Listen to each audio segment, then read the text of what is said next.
Now this right here is exactly what I'm talking about. You know, there's a difference between being a flip-flopper and being intellectually malleable. A flip-flopper is somebody who says something to get elected and then does another once elected. A flip-flopper is somebody who's willing to change their position the moment special interest dollars come into play. Like how Nikki Haley flip-flopped on whether she was going to run against Donald Trump or not. The moment those big lobbyist bucks came in, all of a sudden she changed her perspective. You know, that's a flip-flopper. Being intellectually malleable is different. And in my view, Trump has proved himself throughout his career to be malleable. He tries things with the crowd to see what's working, what the crowd responds to, and what they dislike, and then he changes course depending on the feedback that he gets, and he surrounds himself with people that he consults in. Trump is a guy who can be persuaded. He's a guy who follows what he thinks is right in the moment. And in my view, it's probably one of his best strengths. The Democrats will tell you that he's an egomaniac and he only ever does what he wants to do and what benefits him. But I see something completely different. And to be honest, Trump's ability to change, his ability to adapt on the fly, might be his greatest strength politically. The Democrats thought they had him pegged. They thought they could put him into a box, but he keeps evolving as a politician. His stances keep evolving. And this stance shift or stance reversal happens to coincide with the visit of a very interesting consultant, to say the least. Let me show you guys exactly what I mean by that. Donald Trump meets with somebody very special and then announces something pretty fantastic. We got some stuff to get into, so let's roll the tape. All right, folks. So there's been a lot of talk recently about Donald Trump having a secret meeting. With who, you may ask? Supposedly with Elon Musk. All over Twitter last week, there was flight tracker GPS data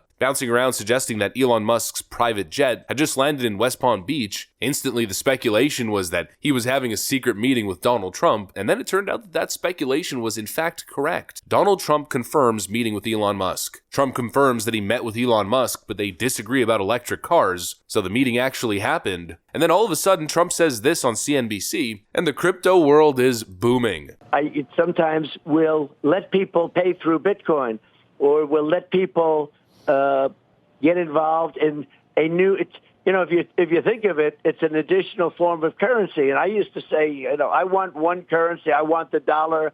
I don't want people leaving the dollar. And I feel that way. But I will tell you, it has taken on a life. I did a thing that people smile at, but it was wild. We did 1,000 sneakers, so limited edition sneaker run.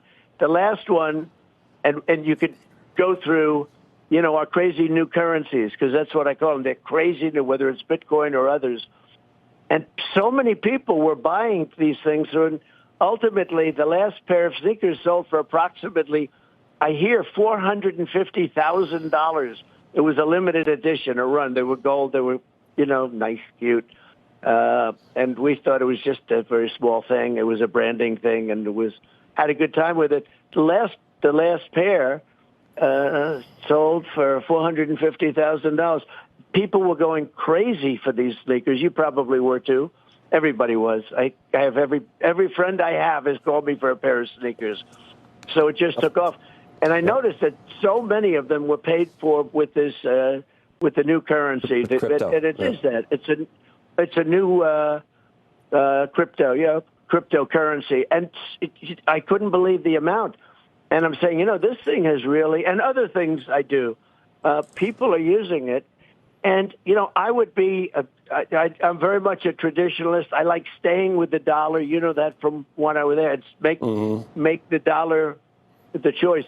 I hate when countries go off the dollar. I would not allow countries to go off the dollar, because when we lose that standard, that will be like losing a revolutionary war. That will be a hit to our country, just like losing a war. And we can't let that happen. That is a huge shift. And it once again proves just how open-minded he is. Now, I know a lot of people aren't super into crypto, but whether you like crypto or not, it's here to stay. It's inevitably going to be part of the global economy. Major investment firms are launching Bitcoin and other coin ETFs. Actual real-world use cases are starting to pop up, mostly in the DePIN sector, decentralized physical infrastructure networks. There's a lot of nonsense going on in crypto, but the idea, the core value of what Bitcoin is, and what crypto is building into, is a totally decentralized system of transaction that allows us to interact financially across the globe with very little limitations, where the, let's call it, monetary regulation is baked into the system, where the power structure is totally decentralized. In other words, the power is in the hands of the collective, the people, the individuals, rather than governing institutions like the Federal Reserve. It's essentially the perfect capitalist libertarian economic model or financial trade model that's available to everybody globally. In other words, banking for the entire world for everybody, even the billions across the globe who are unbanked. It's a technological revolution that especially this next generation is embracing, and now apparently Donald Trump is jumping on the bandwagon. I think that's a good thing, and I think it's somehow connected to his meeting with Elon Musk and probably his exposure to Vivek Ramaswamy. And actually, speaking of digital currencies and Donald Trump's ability to adapt, we all remember this moment, right?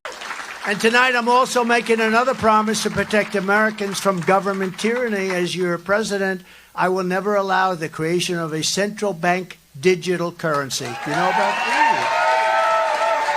Where it seemed as though Vivek had an impact on Donald Trump's view. He had never made that promise before, but after teaming up with Vivek, all of a sudden, he's making a promise that there will be no CBDC, which is a central bank digital currency. Essentially the opposite of what we consider a good cryptocurrency. The beauty of cryptocurrencies is that they operate on a decentralized network. In other words, governments can't tamper with them. The structure is baked in. A CBDC, on the other hand, would essentially be a digital currency that the Fed can completely control and once again rope you into the whole banking system. Trump may be an older man, but at least he's willing to have an open mind to listen to what younger people are saying. And as we're seeing young Gen Z men trend conservative, these are the kinds of topics that you need to get it right on. The ruling establishment is petrified of cryptocurrencies for a reason. The more commie-type Democrats absolutely despise cryptocurrencies because it's a system of trade that they cannot control. They cannot regulate. I'm all in anything that gives more power to the individual to self-govern and, most importantly, separate self from the controlling hands of governments and globalist entities. I'm all in for. I think it's the right policy change. You're not going to stop it. You cannot stop cryptocurrencies. Might as well embrace it, but most importantly, lead the world in it. Trump proves again he's willing to adapt. He's willing to understand what the next generation is looking at. He says he likes Bitcoin and even he accepts payments in Bitcoin. Supposedly selling one of those golden pair of shoes for $450K in Bitcoin. That and promising to never do a central bank digital currency sounds base to me. I think the United States should be a leader in cryptocurrency. If anything, I think that could help the US dollar, considering pretty much all cryptocurrencies are tied to what's known as Tether, USDT, essentially the crypto US dollar. I'm all in, more reason to support the guy. I'm very curious of your opinion. And on this one, of course, I'm intrigued to see what you guys have to say, so let me know in the comments. Do you like this new embrace of cryptocurrencies? Do you dislike it? Do you see the vision I'm proposing, or do you just view it all as one big Ponzi scheme? Let me know down below. If you like the video, leave a like, of course. Subscribe if you feel like it. Thanks for watching, and I'll see you on the next one.